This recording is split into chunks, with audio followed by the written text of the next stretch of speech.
It's a pleasure to have you here this afternoon. I just came out of the hideout. You know, I have been in this country for 50 years from Cuba, but I visited before Castro. But it's a pleasure for me to be here today. This is my neighborhood. This is my congressman, and I'm very proud that he's visiting our neighborhood, and you can ask all the questions you need from him. I know him for many, many years before he was a congressman. Yes, ma'am. And in the assembly and everything. I want you to know, ask all the questions. This is an important part of America.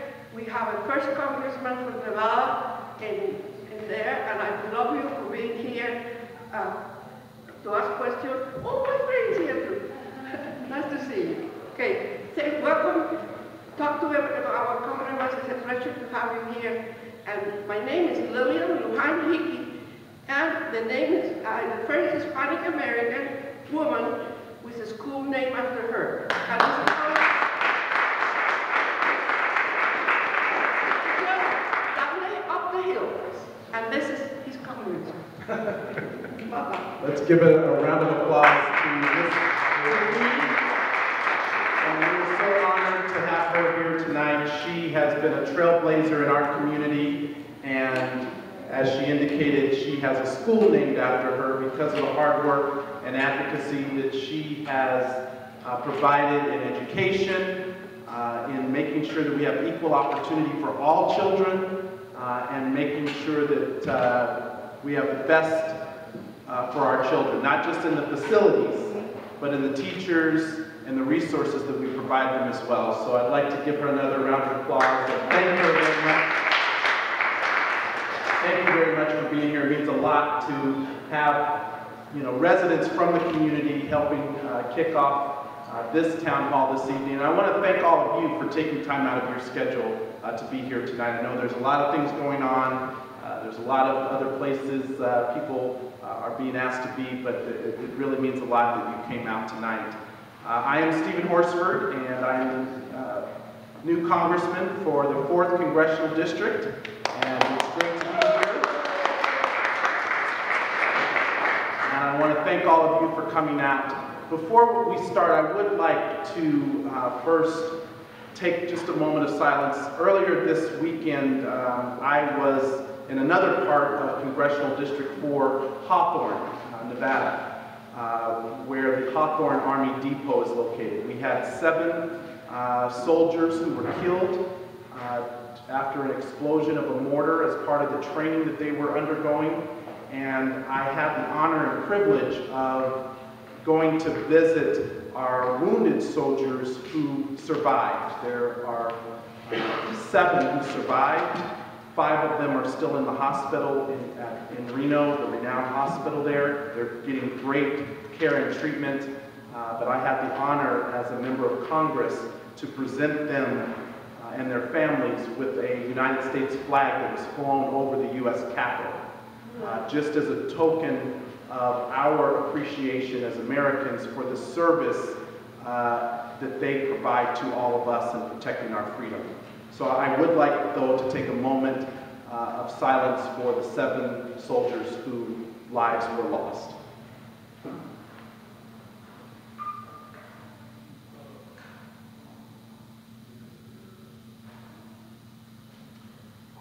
Thank you. And I'd also like to take another moment of silence. Today marks the 100th day of the Sandy Hook Elementary massacre. I'm a parent of 3 kids. My daughter is in kindergarten, and the day that we heard the news that 20 children had been killed, and their teachers, also 6 of them, because of the massacre at Sandy Hook Elementary, my heart went out to them, and it continues to this day. So we have not forgotten Newtown, and we will remember those children, and I'd like to take a moment of silence at this moment for them.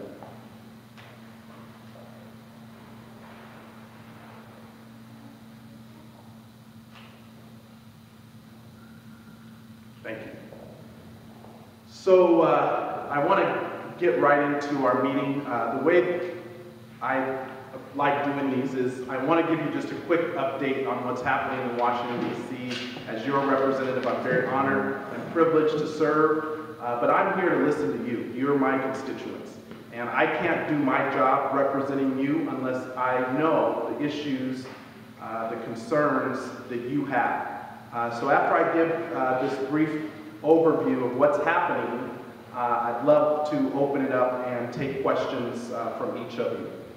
So, as many of you know, we're tackling a lot of issues right now in Congress, and this town hall is an opportunity for you to make your voice heard.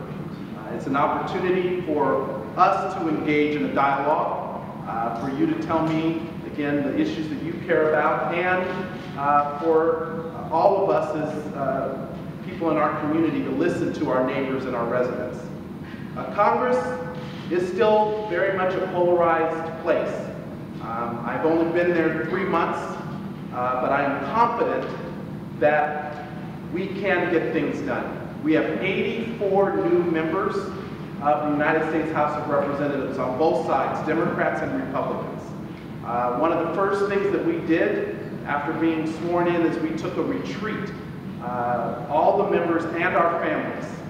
And it was an opportunity for us to get to know each other, to get to know people on a personal level, and to relate, and the fact that we really share a lot of things in common. And what I know is that this Congress and the new members of the Congress are very focused on getting things done. Now, one thing that I try to say is, look, I am not a defender of the federal government or every federal government agency or program. I am a defender of you, my constituents, and the services that you rely on from the federal government. So, my job is to represent your interest and to make sure that federal agencies, federal resources, and federal funding come to support the needs of people in Congressional District 4. And I will work with anyone from any party who has a good idea for how we can get our communities, our state, and our country working again. And that has been a big priority of mine. So let me just talk about a few legislative accomplishments and progress that we've made. First, we did pass the Violence Against Women Act, and this was something that was very significant. During the last Congress, they refused to act. We were able to pass a comprehensive reauthorization of the Violence Against Women Act, and I'm proud to have co-sponsored that bill and cast a vote that protects all women without exception, and we're very proud of that accomplishment. I have co-sponsored legislation to make sure women take home equal pay for equal work under the Paycheck Fairness Act.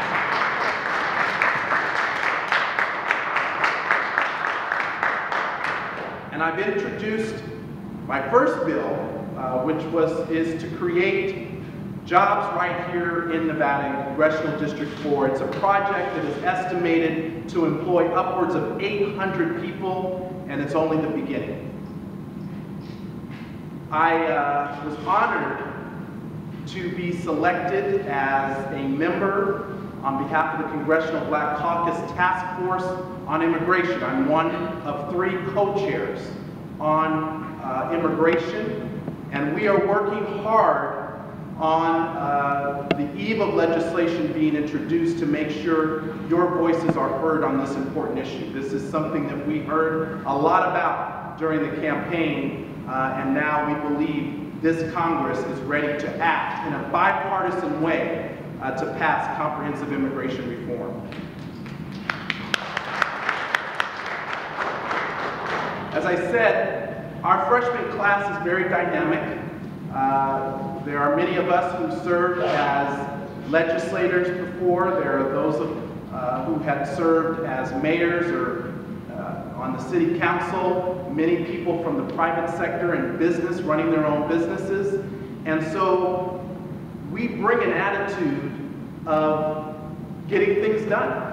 And there really is an attitude among the new members that it's time for us to work together to produce results again.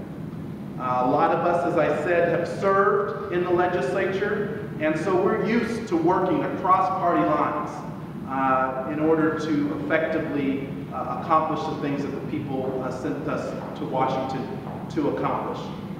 Now let me touch on the budget, because this is something that I know I'll probably get a lot of questions about. First, I did vote against the Ryan Republican budget, and I voted in favor of the Democratic alternative. Now let me tell you why. The Ryan budget ends the Medicare guarantee, and it shifts costs to seniors by reopening the prescription drug donut hole. We have heard from our seniors about what this would mean, and it is not something that I could support. The Ryan budget gives an average tax break of $200,000 to millionaires and closes not a single special interest tax loophole, not one. So at a time when all of us are being asked to sacrifice in order for us to have a balanced approach, the Ryan budget offered not one single special interest tax loophole, ending not one single special tax loophole. This Ryan budget would have cost Nevada jobs. Nationwide, the estimates that were presented to us that the Ryan budget would result in 2 million job losses across the country.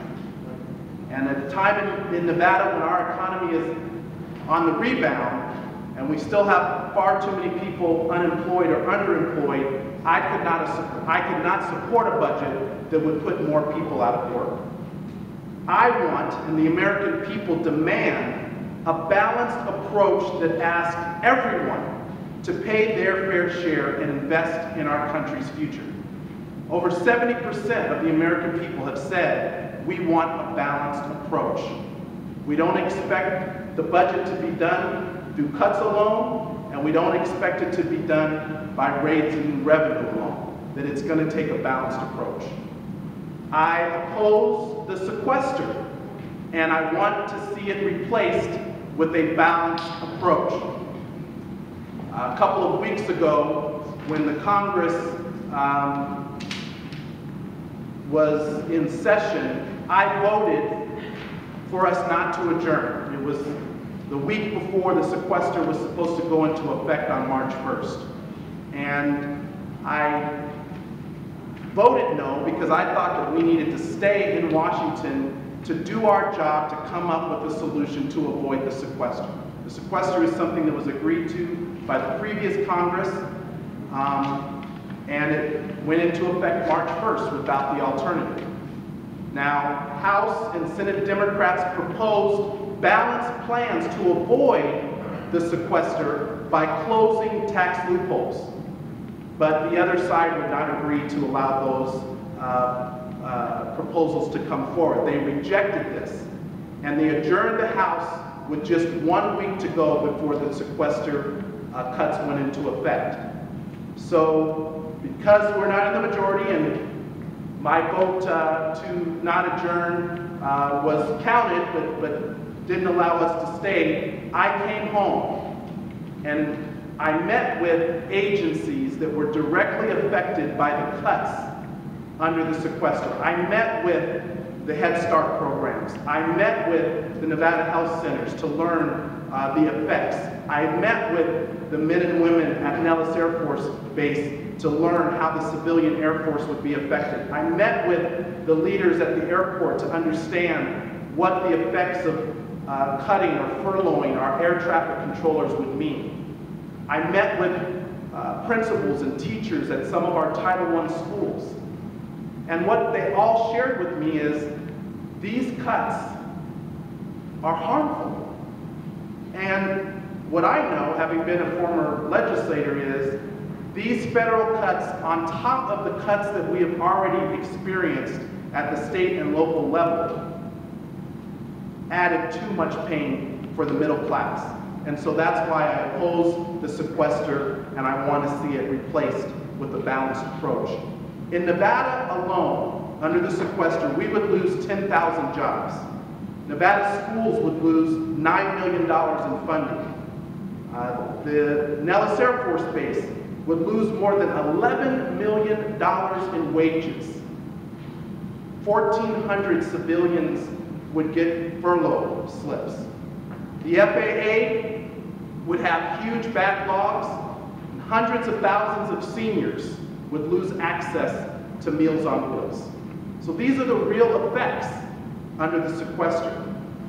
So now I support and I understand that we need to reduce spending in certain areas, but I believe we need targeted spending cuts, not these across-the-board cuts, which are senseless. So, as a new member of Congress, my job has been to work with my colleagues on both sides of the aisle to focus on the issues that you all talk to me about wanting to get done. And one of the issues that I want to hear about tonight, and that I hope that many of you will share, is the need for comprehensive immigration reform. I have said before that this is the human rights issue of our time, and that it's time for us to have a system that is respectful, that is humane, that is just, that keeps our families together, and that ensures that families no longer have to live in the shadows. We need a permanent pathway to citizenship for the children and the young adults who are here, particularly our dreamers, and we need to fix our student visa problem and the problem of our broken immigration system. So those are the types of bills that we are focused on. Let me close my comments by talking to you about my committee assignments so you know the jurisdiction that we have, and then I'm going to open it up to questions. So I serve on 3 committees and 5 subcommittees. Most Democrats serve on 2 committees. After I got my 2 committees, I asked for a 3rd, and they gave it to me. My 3 committees are natural resources. That committee I'm on, the subcommittee on public lands and environmental regulation. And my other subcommittee is energy and mineral resources. So, you know, dealing everything with public lands, water, and mining issues are all issues that our committee and our subcommittees deal with. My second committee is the Homeland Security Committee. This is a committee that oversees the Department of Homeland Security, which is the 3rd largest federal department in the federal government. And our charge, in addition to overseeing the department, is also customs, ICE, border security, and other aspects of the Department of Homeland Security. My subcommittee on the Homeland Security Committee is cybersecurity. And this is a very important issue that is affecting all of us as consumers and could potentially harm us in the private sector in particular. And so there's pending legislation dealing with cybersecurity. My 3rd committee is the House Oversight and Government Reform Committee. And this committee, my 2 subcommittees are healthcare, specifically the implementation of the Affordable Care Act, as well as entitlement programs under Medicare, Social Security, and Medicaid. And my 2nd subcommittee on House Oversight is job creation and economic growth. Now the Oversight Committee, if there's ever an audit or an investigation of a federal agency or program, our committee has jurisdiction over those issues. And so we are very involved in issues around the post office, around you know, some of our banks and whether or not there's proper regulation of our banks, the housing agencies. So those are the scope of issues that our committee deals with. And it's been very exciting. I've learned a lot in a short period of time, and I'm continuing to learn more. and I'm very honored and privileged to serve as your representative in the United States House of Representatives. Every day when I have an opportunity to walk into that building, I am inspired by the history, by the culture, but most importantly, by the significance of the decisions that are made that affect all of us in this country and really around the world. And so I appreciate you coming out and talking to us, and I want to open it up at this time to questions. I'm going to ask Dietrich to help facilitate this. Obviously, we want to hear from as many of you and take as many of your questions and answer them. If there's a question I can't answer, we commit to you that we will follow up and get you an answer. And if we don't get to every question before the time, we will respond via email. If you have questions, everybody should have gotten a form, so please fill that out. And we want to make sure we get your contact information so that you can stay connected to us via email and other updates that we send out as well. Before I go on, let me just quickly introduce my staff that's here. Jesse Tolo, who is here.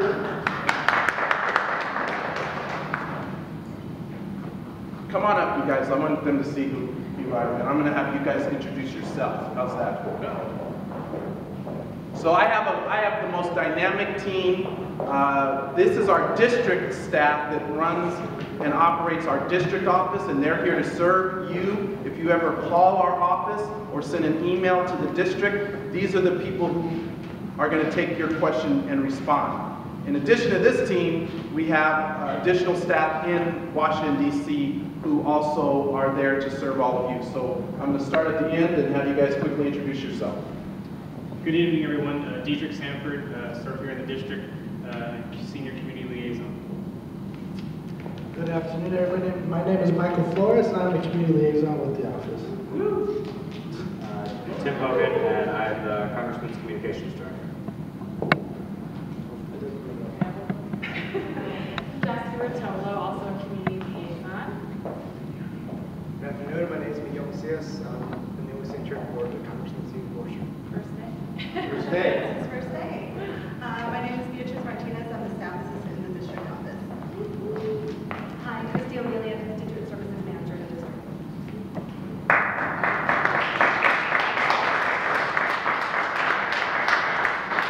So the way it works is each one of them has a focus area, an issue area. For example, Jesse handles all of our veterans affairs, military affairs, anything dealing with the VA or we have 4 military bases in the district. So she is the point on those issues. Other staff might handle healthcare or education or small business issues. And so whenever you call, if you tell us what the issue is that you're concerned about, we'll make sure that the right person gets to your question and your response. So let's go to the questions. Okay, this is participatory, okay? I'm not Oprah, and I'm not, who's the new one? When you were your Steve Harvey.